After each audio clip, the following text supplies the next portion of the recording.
So I'm going to start off with a story that many of you here may be familiar with, and that kind of acts as a departure point for my workshop. And I'm walking you through this process, or I've structured my talk this way, because I think it gives you a lens onto the way I work, and also onto the workshop that is presently unfolding. I really like good stories, and I guess more than an artist, I think of myself as a storyteller in different mediums. The talk that follows is structured in 3 parts. The first part narrates briefly the story of bird singing competitions organized in Bijlmermeer, Amsterdam, iterations of which take place as well in other areas in the Netherlands, across the Atlantic Ocean in Queens, New York, and further south in Paramaribo, Suriname. For the workshop, this story, as I said, acts as a kind of trigger for exploring colonial histories, post-colonial experiences, and racial politics in the Netherlands, migration and community building, cultures in translation, and the circulation of things, for example, the economies of the bird trade and breeding. Using some key conceptual frameworks as their guide, participants have been asked to seek out microcosms, encounters, or ecosystems in Bijlmermeer that are of interest to them, and through which they might similarly narrate the political and historical writ large as it's constituted by and inhabited in the day-to-day. The idea is to develop not just works, but methods, concepts, and tools for addressing politics obliquely and in poetic or unexpected ways. The second part of the talk introduces the key framing concepts, and this is like kind of where the academic part of me comes out. So it introduces the lens which we're applying to stories like the bird singing competitions, which the participants have found, to draw out how these have been shaped by long histories of global, national, and local networks of power, mobility, and meaning. As I introduce these concepts, I'll be kind of weaving back and forth between the bird singing competition and the concepts to think about the types of questions and perspectives that they open up. And then the third and final part introduces some of my own written and visual work, in an attempt my own attempt at narrating the micro and macro. Throughout, I'll be highlighting how I approach the question of rhythm, which was through motion broadly, whether voluntary or involuntary, of people, things, and practices, and how it transforms our experiences in place. And then also I've been thinking about it in terms of how we simultaneously inhabit different temporalities, including the rhythms that accompany these temporalities, like longue durée histories and their remnants in the presentness, and the opening or foreclosure of future possibilities by the past. So after that long introduction, on sunny Sunday mornings, bird singing competitions are held in public parks in Bijlmermeer. These competitions have been organized unofficially since the mid-1970s and officially through the Ringmasters Association since 1980. The tradition was carried from Suriname, where official bird singing competitions have been held in the capital, Paramaribo, since the 1950s. Although immigration from Suriname to the Netherlands began earlier, 1975, the year that Suriname gained independence, saw a massive influx of Surinamese immigrants to the Netherlands in general and to Bijlmermeer in particular. Over time, bird singing competitions became a cultural fixture of the neighborhood. Practiced in many places, the rules of engagement for the competition can vary. In Bijlmermeer, birds are made to compete one-on-one to see which bird produces the greatest number of sounds over the course of 15 minutes. The competitions are organized tournament style, with the winning birds pitted against one another until champion is determined. Competing birds are placed on at a short distance from each other on a trot, which is pictured here, and the birds are highly trained males. Male birds usually produce sounds as a way of marking their territory. Competition birds are usually picolets, which is the black and orange bird, or toitois, the black and white bird. Both species are residents in Latin America and are selected for their singing abilities. Before picolets and toitois were imported into the Netherlands, more recently, importing the birds has become outlawed, so picolets and toitois are now bred here. Although the origins of bird singing competitions in Suriname remain unknown, some speculate that they were brought over by an earlier wave of immigrants indentured laborers who were conscripted by the Dutch to Suriname from China to replace slave labor post-abolition. Bird singing competitions still take place across Asia in different forms, in Singapore, China, and Thailand, for instance. Bird singing competitions in Bijlmermeer as such, and this is why they really interest me, attested to multiple transnational migrations and to the remaking of places through them. So I'll now jump into some of the concepts, and this is, many of the concepts that I've drawn on are from the works of anthropologists, feminists, and science and technology studies scholars. And these are concepts that are both central to the workshop, but also central to my own thinking and my own writing, and also in my own artwork. Central among these is anthropologist Anne Stoller's idea of minor histories, which kind of resonated with what Noam was saying about minor literatures. For Stoller, minor histories aren't trivial histories. They're not microcosms that stand in for larger or more important events that play out elsewhere. Rather, they're incidents, moments, encounters, and interactions that allow us to get at structures of feelings that major histories can occlude. So that's one key concept. So a lot of what we've been looking at, like for example, the bird singing competitions would be a minor history within the larger kind of major history of colonialism that can give us insight into, as I say, structures of feeling. Stoller's questioning of the post-colonial is another key concept, especially in terms of her thinking about time. So she thinks of imperialism not in terms of ruins as a noun, as it's often thought of, but in terms of ruin as a verb and ruination as an ongoing act. While ruins are inert objects from the past that we look at sometimes with a melancholic gaze and from a distance, ruination is a process that continues to unfold, and one that we inhabit, albeit in different ways depending on our historically imbued positionality. She points us to the ways in which imperialism is an imperfect rather than complete past that seeps into the present and that conditions our future possibilities. This doesn't mean that the present is overdetermined by the colonial past, but rather that we need to look at the ways in which these histories generate new and transform old damages and disparities. Anthropologist Anna Tsing's work is concerned with how to study global forces like capitalism. For Tsing, the global is formed and can only be understood through the sticky materialities of local encounters. These sticky materialities are what she calls friction. And friction is useful because, and I've been thinking about this in terms of, we've been talking a lot about fluidity as well, and I guess I found resonances in your idea of interruption. So friction is kind of useful because it's necessary for mobility, right? But at the same time, it slows mobility down, or it has an impact on movement. It can change its course. And so, yeah, so just thinking about the local and global and how we can't really understand the global without looking at how it unfolds in local contexts, but also thinking about these local contexts as friction. Another two. Thank you. Donna Haraway's notion of nature cultures. So this is kind of some of the more recent thinking I've been doing is around nature cultures. And it responds to a general tendency, especially in Western cultures, to treat nature and culture as distinct or separate and as opposed to one another. So an example of this would be to associate a city like Amsterdam with culture and a national park with nature. And this type of separation has come under critique, especially with increasing awareness of humanity's impact on the natural environment, and particularly with attention to what's now been termed the Anthropocene, an epoch in which humanity has transformed nature to such an extent that it's now considered a geological actor. Haraway's nature culture insists on treating nature and culture as inextricably intertwined at both the material and discursive levels. And she pays particular attention as well to how, and this was really key to this workshop, how companion species kind of co-evolve with us. So the ways in which species are transformed by by our interactions with them, but also how we're transformed through our interactions with other species.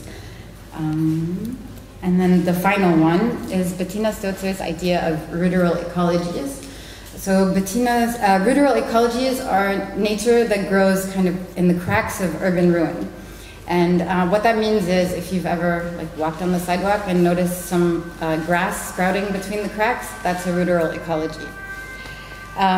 So Stotzer points to ruderal ecologies because she adds on to the people that I've mentioned who have been thinking about ruin and ruination, the idea that life does sprout within the ruins and isn't always controlled. It has its own kind of, it sprouts from ruins. Its ability to grow is somehow conditioned by those ruins, yet at the same time it's not completely determined by them. Yeah, and then at the same time she also points to how, as I mentioned, its growth is somehow conditioned by these ruins. So it's kind of thinking about both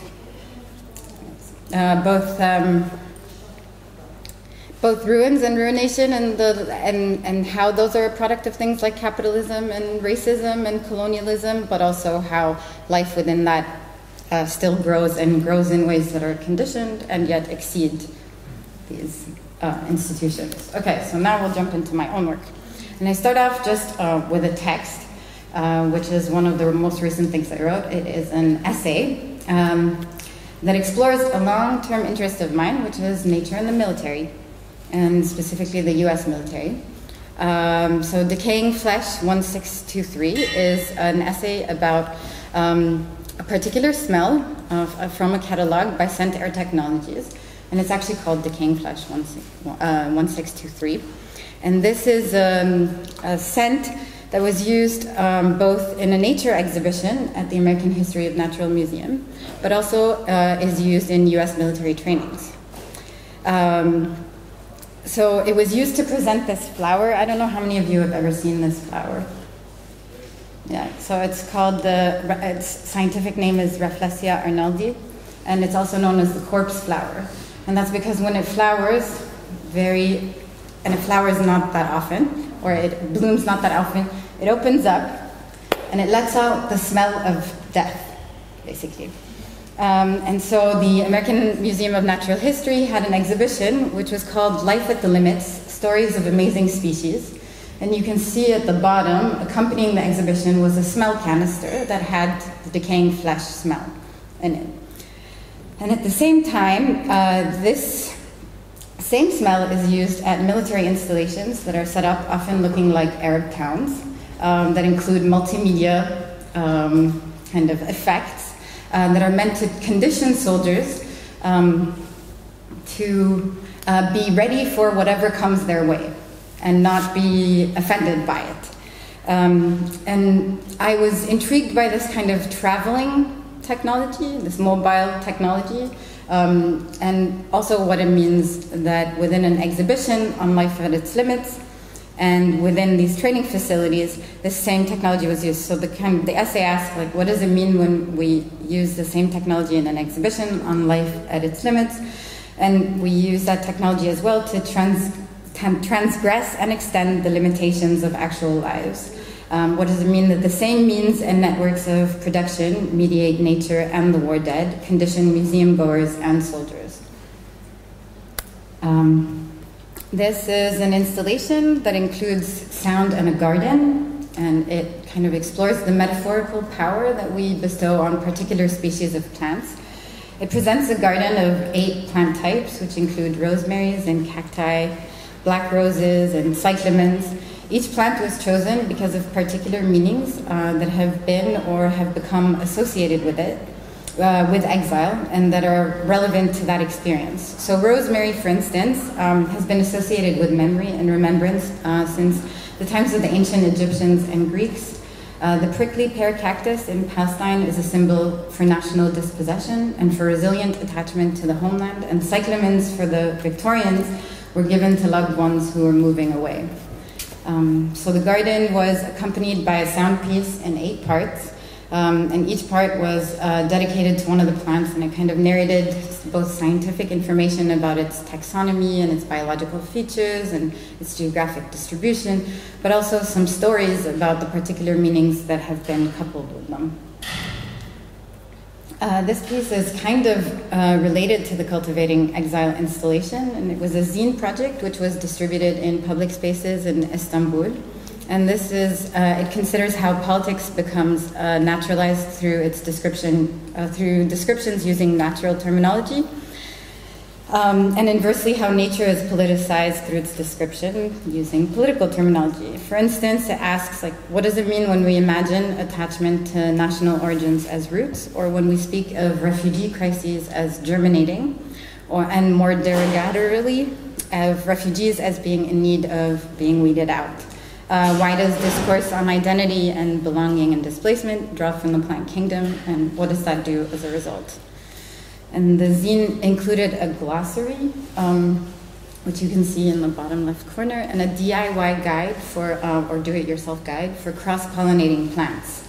The glossary presents 20 words like naturalization, diaspora, native, and alien that are used simultaneously or that have meanings both within identity and botany. And it's kind of structured like a dictionary where each entry has its, the term's multiple meanings and information about the word's etymology or origins. Naturalized, for example, means for a plant to become established so that it lives wild in a region where it's not indigenous, and for a foreigner to be admitted to the citizenship of a country. And its origins are from the mid-16th century French, naturalisé, or from nature. And then the DIY guide was just kind of inspired by the aesthetic of zines in general and what they've often been used for, and it was kind of this attempt to think, I guess, against purity discourses. This is a short film called Still Life of Warblers and Other Stories, and it explores life, death, and preservation labor as a forestalling of decay in two spaces, Mount Auburn Cemetery in Watertown, Massachusetts, and the Museum of Comparative Zoology's Ornithology Collection, or Birds Collection, at Harvard University. And one of the reasons that I did this is that the Museum of Comparative Zoology actually has birds from Mount Auburn Cemetery, and Mount Auburn Cemetery is a birding destination. So it's kind of really weird. You see people, and you'll see an image here of people like walking around within the cemetery looking at birds. So Mount Auburn Cemetery is one of the first rural or garden cemeteries in America. Beginning in the 1930s, garden cemeteries came about, and they were a reflection of changing attitudes towards death, increasingly accepting, I guess. And it was a moment in which graveyards and burial plots were kind of let go, and there was this idea of being in a garden of graves. And they're actually like some of the first public spaces for recreation in nature, and they provided a model for urban parks that would come about later. In the spring, it's a migrant trap for birds, and it's a site for observing the blooming of nature, and it's a birding destination. And today it kind of doubles as a space to peacefully contemplate death, but also as an arboretum and a wildlife sanctuary. And its grounds are preserved by an extensive grounds team that applies sustainable horticultural techniques. The Museum of Comparative Zoology is a site that's dedicated to the study and presentation of relationships between zoological life forms. And it was established in the mid-19th century, and it has millions of extant and fossil invertebrate and vertebrate specimens, and it has over 400,000 birds in its collection.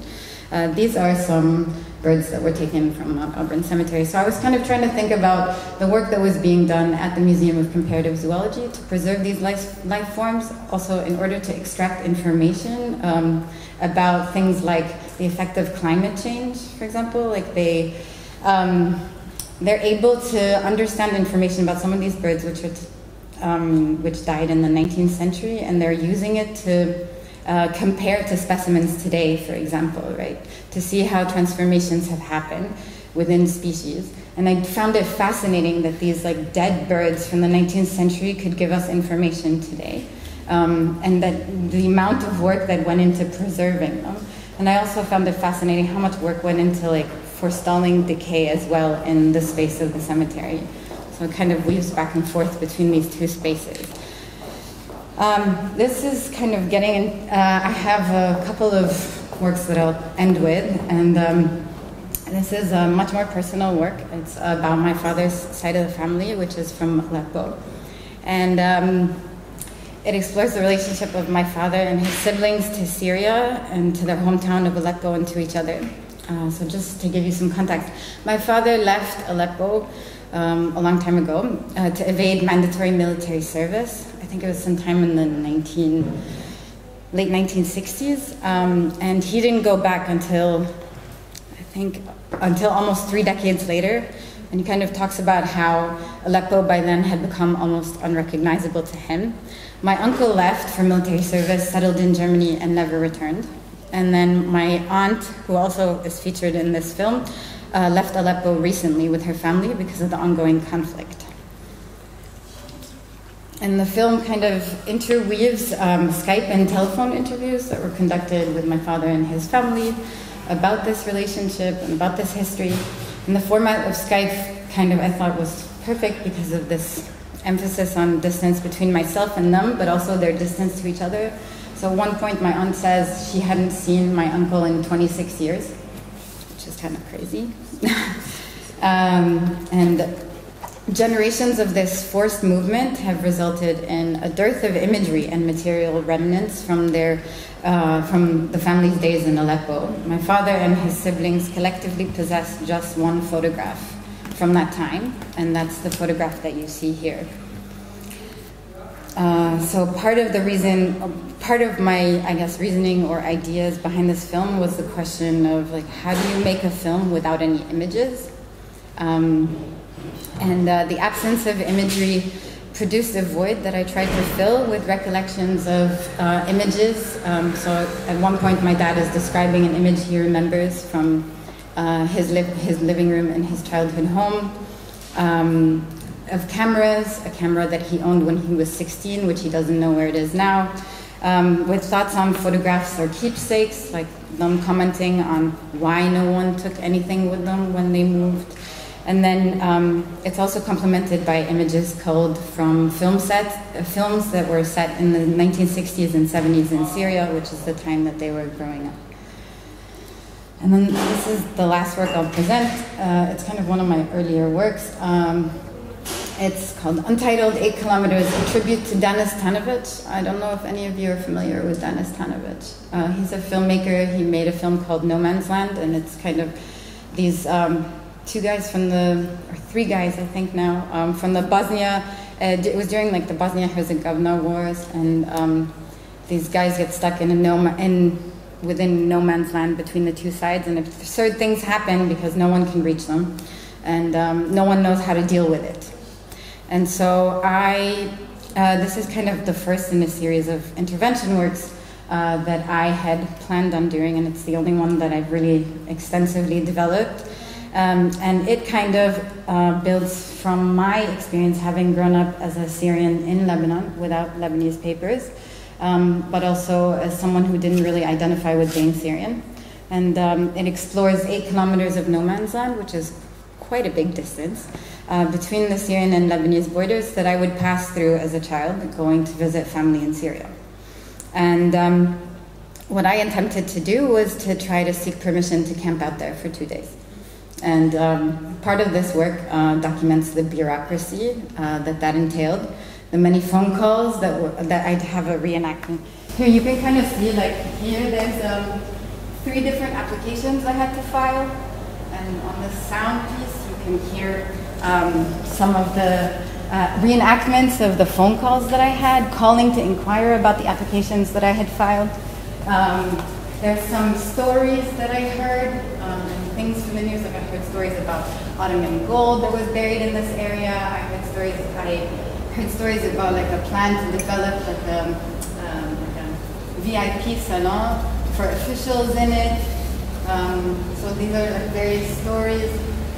Some interviews with people who told me that they owned land there and that they could only do certain things, like they could only plant certain things because there was no water, etc. And then just some information about the space's history. So it kind of tried to also contrast some of the official stories about borders as these sealed places, and then some stories by, for example, one guy who told me how he crosses the border every day. Like he lives on the Lebanese side but works on the Syrian side. And he crosses the border every day. So I was trying to think about like the border space as this space that also reflected my own identity between these two places. As being not this sealed thing, but rather something very porous and fluid. That's it. Thank you. Sorry, that was longer than I thought. Thank you very much, Nadia, and also for this